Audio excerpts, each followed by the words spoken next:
Hello, hello. My name is Linda, also known as Tortajala around the internet. I love creative journaling and all things stationery.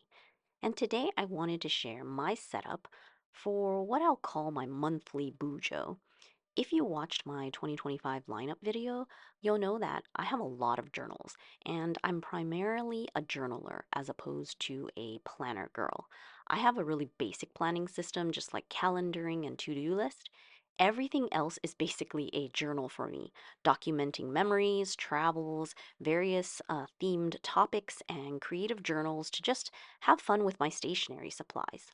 So, one thing I have always admired are bullet journals. The creative bullet journals that you see on socials, like I've always wanted to take part, but it has never stuck. And it's probably because I don't use bullet journaling for planning. So it doesn't make sense to draw out monthly calendars or weekly layouts if I'm not actually using it as a planner. I don't know why it took me so long to realize, but basically, I used a bullet journal notebook as sort of like an everything journal. I would just do whatever, stick in whatever I wanted. And I'm using one from Notebook Therapy, and it's already like half filled. But for 2025, I decided to give it a little bit more structure and make it sort of like the Bujos you see online, but in a way that works for my life. So, one thing I'm always obsessed with is documenting memories, work, and life in a way that makes me feel satisfied at the end of the day. Like there's a satisfaction in seeing highlights or roundups, like of your life or work or whatever it is you want to document. So I realized okay, people create lists and collections and roundup pages all the time in their bullet journal setups. So what if I do only that and none of the monthly, like calendar, weekly calendar kind of layouts for planning because I don't use them? So for 2025, I basically have a monthly review kind of bullet journal. I'm going to create pages for each month just to document the highlights, and that's it. So it'll be like one or two pages per month. That means I get to play in like the Bujo creative world, but still create something that is meaningful and useful for me. Now, for my supplies, I am using this Notebook Therapy A5 sized bullet journal. I'm just continuing onto it, even though it is already half filled. And I've put it in a Hobonichi cover.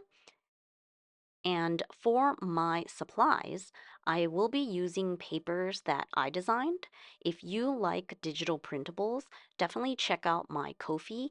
Anyone who joins my membership gets to download all the papers I've ever designed, and there are hundreds posted on my Ko-fi feed already. So these papers are for January with the theme of cozy living. I've printed them out two per page, but of course you can print them out full page, borderless.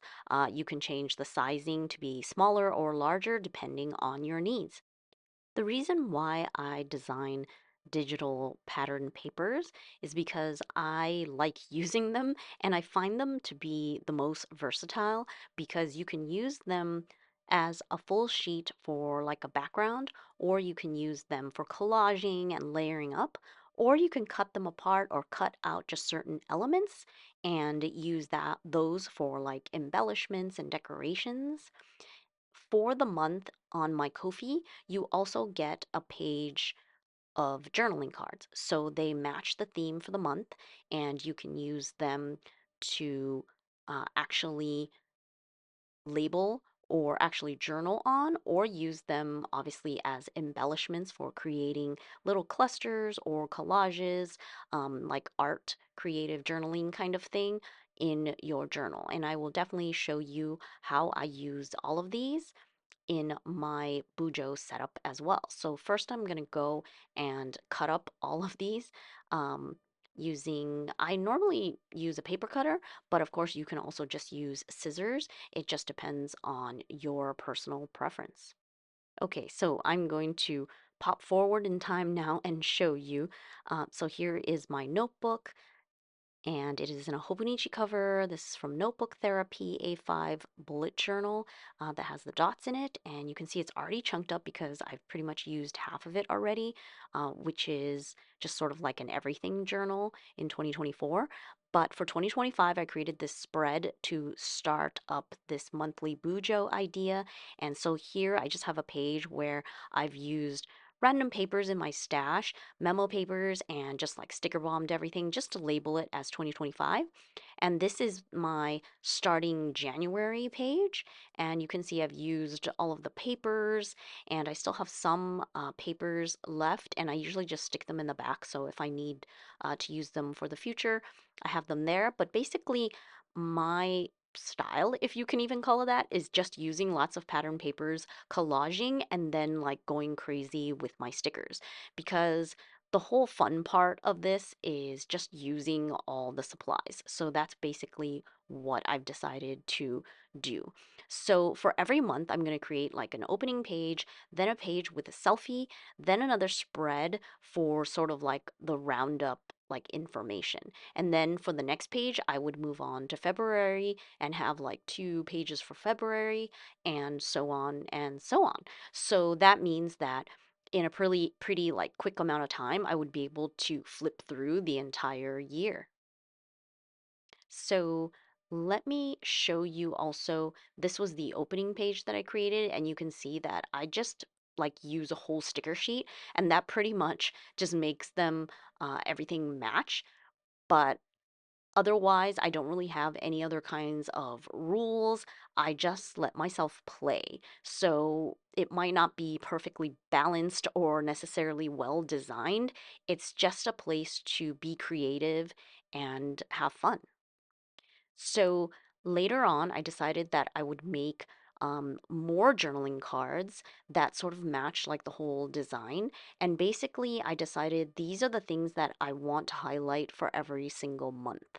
So I've cut these up, and basically, for every month, I would have like highlights, currently things to pat myself on the back about, like good job, and then let's try, which is supposed to be like lessons learned. So, what will I try to do moving forward? And I feel like it's a good monthly sort of review or roundup. And so, hopefully, I won't get sick of this, or maybe I'll change these every month. But I sort of feel like it would be nice to have it consistent. So these journaling cards, you can go to my Ko-fi shop and actually download them for free. I have them in the shop as a freebie.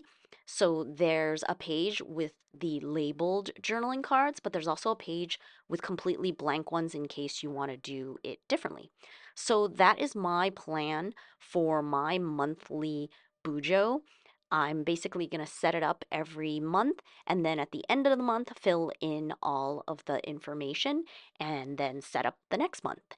And that is my plan. I hope you enjoyed taking a peek at how I use digital papers and printables and what I'm doing in this bullet journal. I wish you a lovely day, and I thank you so much for watching. Until next time, bye.